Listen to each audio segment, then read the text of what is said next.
Today we're going to be asking people, what is your biggest texting pet peeve?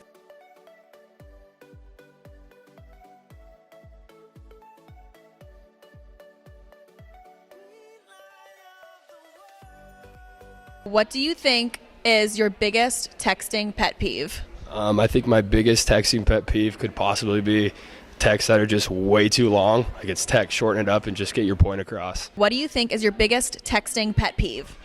My biggest texting pet peeve, I would say, is when people take a really, really long time to text back and it's urgent. If it's not urgent, it's totally fine. But if it's something that needs to happen really quickly and they don't text back, it's kind of frustrating. What would you say is the average texting back time that's appropriate? I'd say like 20 minutes, 30 minutes. Appropriate. And what about, okay, let's say you're texting someone and they respond to you and they put a period at the end of their answer. Oh, I hate that. I hate when people, if you don't respond and they put a question mark. I don't like that either. Okay, and Matt, what is your biggest texting pet peeve? I really dislike when people use all capital letters when texting in any form. I just think it's really unnecessary and it's just like completely just like rude kind of. It's kind of, I feel like they're yelling at me basically.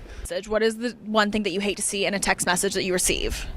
Incorrect grammar or spelling. Do you ever correct people? If I'm really close with the person, absolutely. If not, probably not. What do you think is your biggest texting pet peeve?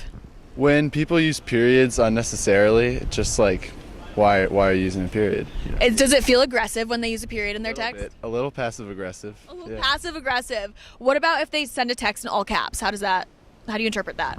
That's just aggressive. Yeah. Straight up aggressive. So what if someone sends you a text in all caps, they put a period at the end, but then they have a smiley face? I just don't know what to think of that one. I have to clarify. What is your biggest texting pet peeve? Probably when someone texts you first and then they're really short in the conversation. Like they text you and then they start giving you one-word answers. I don't appreciate that.